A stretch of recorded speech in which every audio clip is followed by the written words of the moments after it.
it's a single item agenda, I think we can dispense with the motion to adopt the agenda. The meeting is to authorize the mayor to enter into a contract with In the Kitchen LLC, doing business as the Black Market Bistro.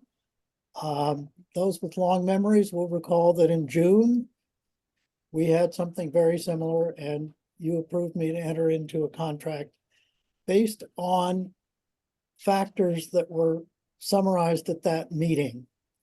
We had reason on that occasion to think that we had reached a meeting of the minds. In fact, that was not the case. And our very able and patient town manager has now negotiated the lease. We have reason once again to believe that this is acceptable. And we will probably proceed as we did in June, because we do not have, in fact, in hand a signed version. I will ask Barbara to summarize the other procedural motions and the substance of the lease as it now exists. She's certified.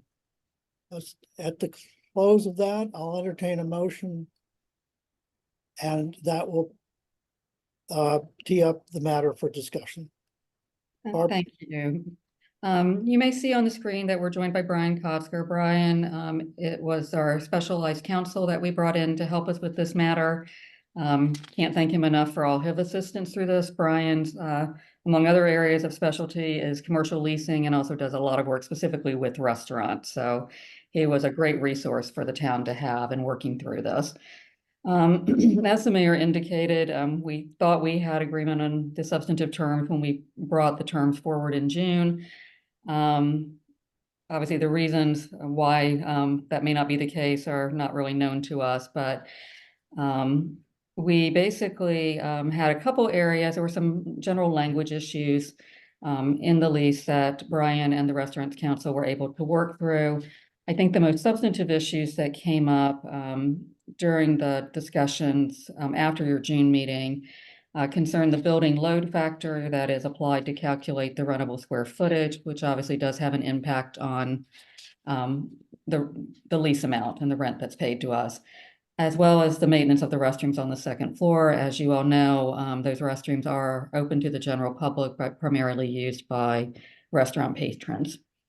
After a lot of discussion, with the mayor and also with Mr. Kotzker, the mayor and I are recommending that the building load factor be reduced from 1.5265 to 1.40 to address the concerns expressed by the restaurant owners. As a reminder, the 1.5265 was determined by what is referred to as BOMA standards, and those are kind of building measurements that are used for commercial leasing purposes. With the reduction in the building load factor to 1.40, it also triggers a reduction in the restaurant's pro rata share of annual expenses for the Penn Place building. Included in your agenda packet is a side-by-side comparison of the terms we presented to you at your meeting on June 10th and what we are recommending today. The change in the rentable square footage would take that from 2,900 rentable square feet to 2,659 square feet by reducing the building load factor. There would be, excuse me, no change in the rentable square footage rate for the restaurant, the porch, or the third floor pantry. The share of building expenses, as I indicated, because of the reduction in the load factor, would go from 40.85%, which is what was presented to you in June, to 37.46%. Two other issues that have we hope have been resolved since your meeting in June is one was the some type of rent for the storage shed. I think Mayor Keller may have mentioned this at the meeting in June. We had broached that issue with the restaurant owners, but did not have a resolution of that. We have settled on a rent of $100 a month for that. I would note that that rent would remain fixed throughout the duration of the lease. It would not be subject to any escalation factor. The restaurant owners also had concerns about the expenses they were incurring for maintenance as well as sort of stocking with supplies of the restrooms on the second floor of the building. We have offered them a credit of $50 a month in an attempt to address that concern. So those are basically really the substantive changes. The proposed lease term of 5 years with 2 5-year extension options remains unchanged. And additionally, the annual escalation rate of 3% for the first 5-year term, as well as the first option period, would also remain unchanged. So really, we're sort of down to just a handful of financial issues, which would be the load factor, rentable square footage, the percentage of building expenses that the restaurant would be responsible for, the storage shed rate, which is a change from June to the town's favor, and then a credit for the second floor restroom maintenance and stocking. And I would also add that we're not gonna require a personal guarantee, which I think was negotiated part of this. Yeah, this was not an issue we specifically talked about back in June, but Lisa is correct. We sort of came to you for concurrence back in June, then presented the restaurant owners with a draft lease. They did object to the personal guarantee. That is not a provision that is in the current lease. And I think from the restaurant owner's perspective, based on kind of what was shared from their attorney to Brian, was that they felt that there had not been subject to a personal guarantee. They had been tenants of the town for 20 years. And I think in the interest of resolving this matter, we did agree to drop that requirement.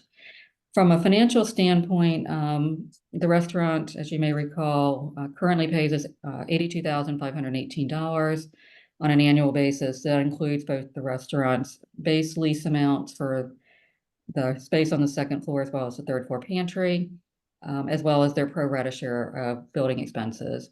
As you likely recall from the meeting in June, this amount has been unchanged since October of 2017.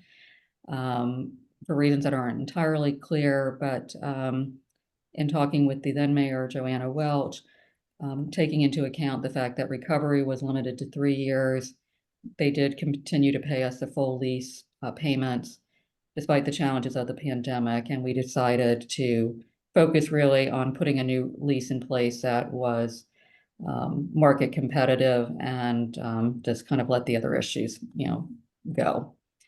In terms of where we were in June 10th and where we are today.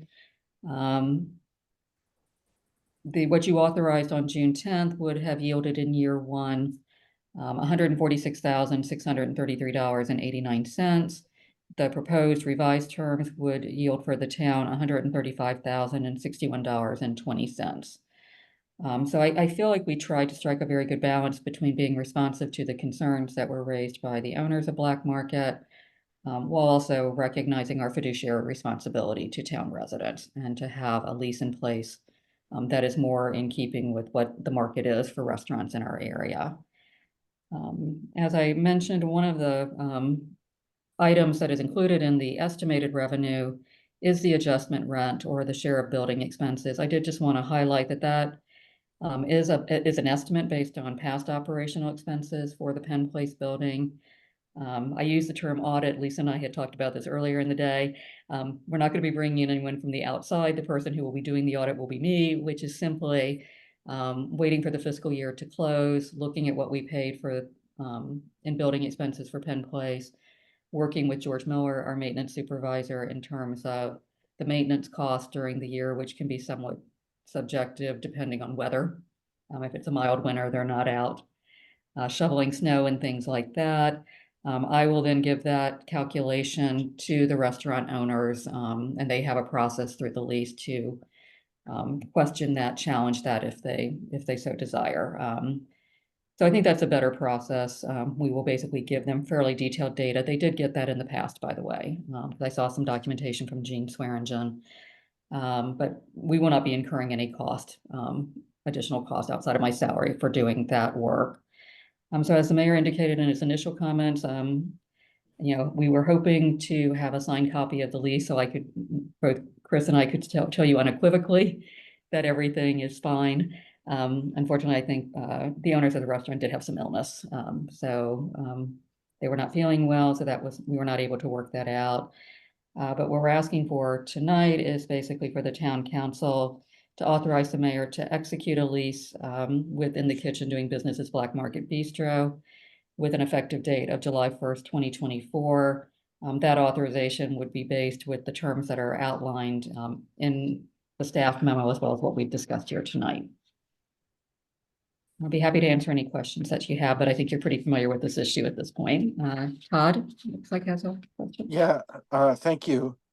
I guess I'm glad that we were able to negotiate this, and thank you for your diligence. I'm a little concerned about the precedent that it sets to sort of have an agreement and then all of a sudden have to renegotiate it at whatever 7 or 8% lower, all Yeah. told. And I'm concerned that we're at the same place that we were June 10th because we still don't have a signed contract. So I don't know if there's any language we can use to just ensure that, this actually comes to pass quickly and that we don't have to, deal with this any further. And that in the future, we don't face these kinds of, what could be considered, perhaps, it's hard to know, I don't know the owners, but could be considered as sort of, tough negotiation tactics. It could, and I think, Brian, feel free to jump in here if you'd like, but I think, and I'm somewhat guessing here, but the only signatory on the current lease was one of what turned out to be two owners. So there is a restaurant group. I approached the owner who had signed the lease on back in 2004, believing that person was fully empowered to make decisions. What appears to have transpired is perhaps there might have been a communication issue on that side. And there are actually two owners who each own a 50% stake in the restaurant, is what we later learned. One of them serving as the manager of the restaurant. Brian, obviously you had extensive conversations with the restaurant's council. I don't know if there's anything you'd like to add. Sure. I'd like to add that at all times the tenant's attorney was extremely straightforward and responsive and respectful of the process. And I do feel that we were by all metrics led to believe that Ms. Black was the owner operator, fully authorized to make decisions and whatnot. And I think that when Mr. Black when it came across his radar, I think that he objected to some of the provisions that were frankly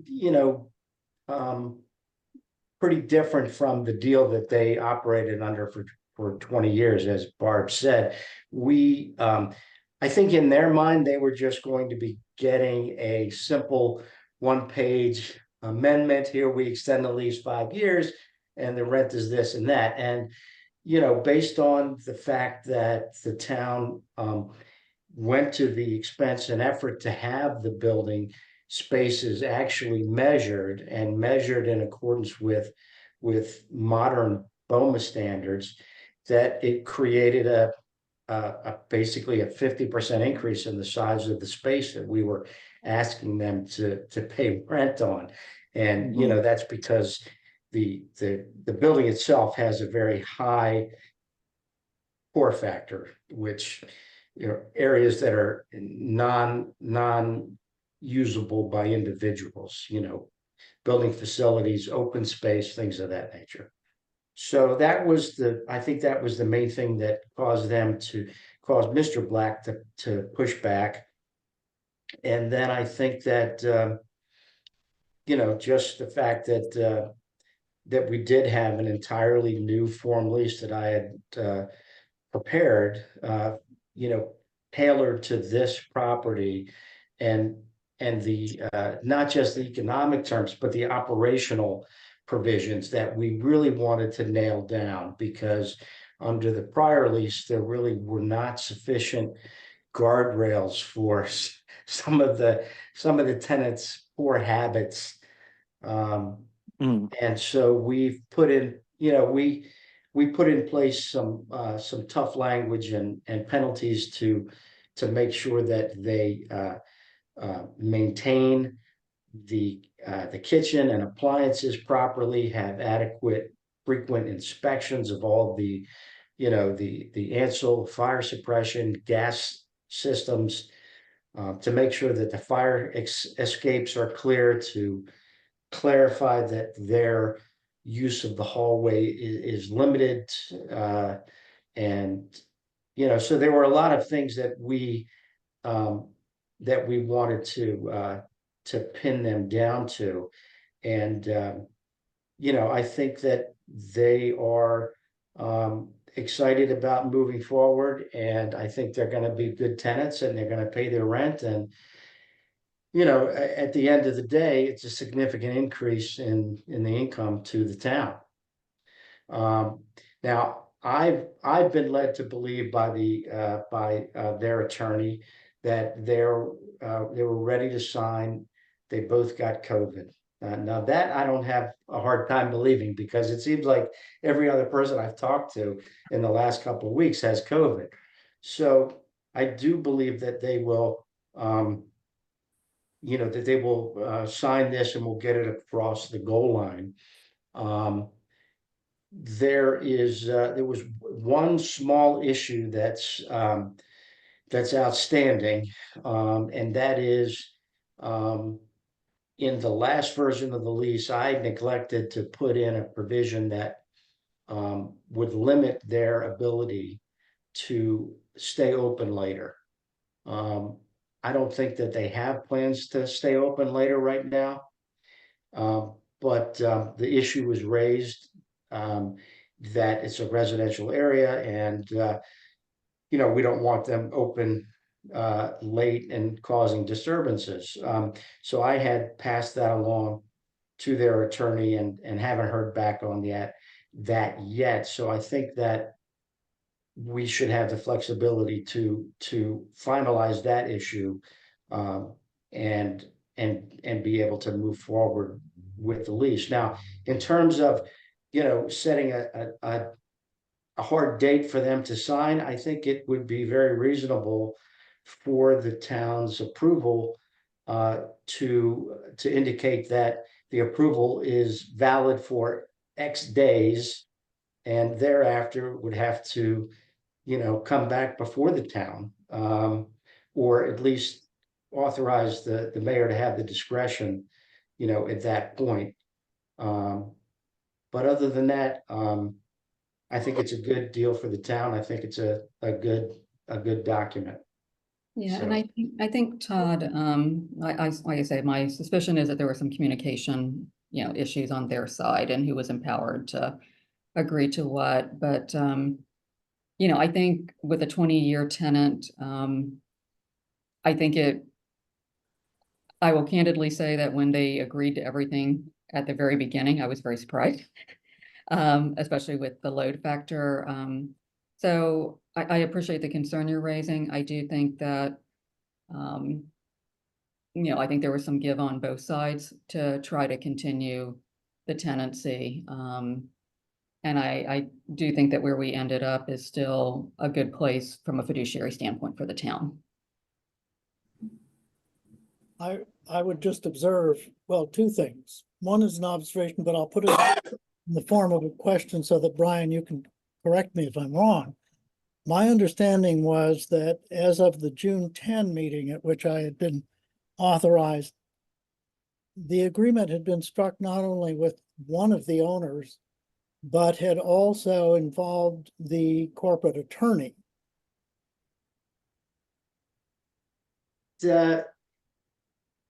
Yes. It was, it was, that's not incorrect. The attorney did not raise the objection to the over 50% core factor. The Ms. Black did not raise an objection to it. Now, And she the was attorney, represented by counsel that represented the corporation. Well, it's a limited liability company, and so she was representing, yeah, she was representing the company. And I would also say that her main contact was Barbara Black, as opposed to Jeff Black. And I think that his involvement came in and caused them to refocus on these issues. And um, it's unfortunate that we weren't able to just get it through the way we had presented it. But like Barb said, um, we were coming back and asking them to pay rent on, not just a significantly increased base rent, but basically paying 50% for more, 50% more space. That's really, phantom space that's not usable by them. So And I wasn't shocked that she raised the issue after, reconsideration. my other observation would be that you indicated that tonight's resolution should include some flexibility for me to negotiate any remaining issues. And I think for purposes of our general stance in this matter, I do not believe the mayor should have that authority at this juncture. I believe they should understand that this is a take it or leave it proposition. And I suggest that the deadline be 1 week, so that if there is any change that requires a return to the council, it can be taken up at the next regular council meeting, which is 5 business days from today, 12 calendar days, or 11 calendar, whatever it is, it's coming up soon. Yeah. And we would have to get it on the agenda. So I think a week to actually get a signature is a reasonable time, given our procedural constraints.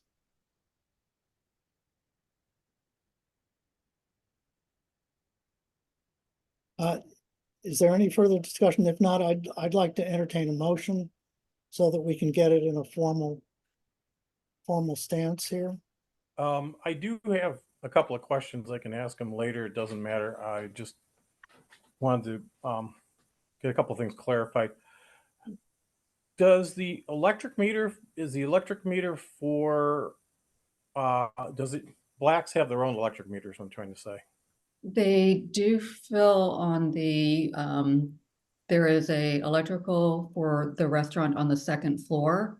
That is not the case for the pantry. And I do want to clarify, just, I think sometimes people think a pantry is like just simply a dry goods storage, which it is in part that, but they actually have 2 freezers in there, and that is not separately metered. And so that would be caught up in the building expenses that are allocated proportionately based on the rentable square footage. Okay, and does that electric meter also include their air conditioning, do you know? Yeah, they do have a separate hot water heater that services the restaurant, and there's also a separate HVAC unit that services the second floor dining space and the kitchen. And I assume they have their own gas meter, right? Yes, as we found out earlier this year. As you might recall, when we had the issue that we experienced when Washington Gas came, actually they shut off the wrong gas. They left the restaurant on and ours off. Yes, so yes, there is a separate gas connection. Great. And then the last thing I had, which I don't quite understand, but apparently the rentable square footage includes common area, a proportion of common areas. It does. So what the BOMA standards do is it looks at the total physical, they call it occupant square footage. So essentially what happens, Phil, is that each of the occupied spaces, so in our case, that would be, the town government spaces on the first and the third floor, the post office, and then the restaurant. And then, as you all well know, with that building, there's a series of corridors, there's restrooms, mechanical rooms. So all those other spaces essentially get allocated through what is referred to as the load factor that we've been talking about. Because of just the physical layout of the Penn Place building, it does have, as Brian was alluding to, a very high building load factor. And I think that's, when it was all said and done at the end of the day, I think that's what the restaurant ownership objected to was. Okay.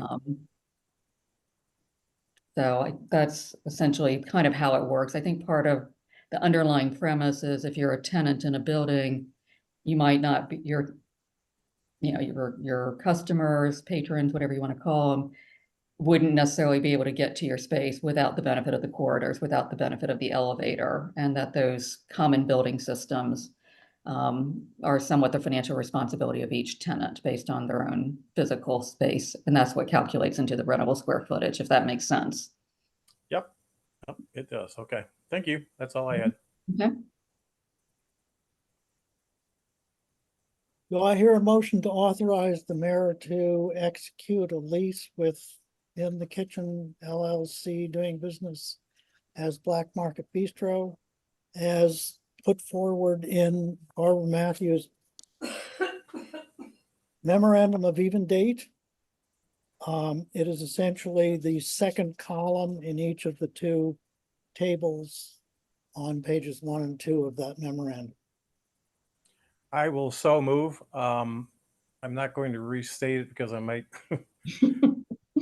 But I might miss a few things. Hopefully, Barb, you got it. But obviously, we all understand that it's to execute the lease based on the information we have.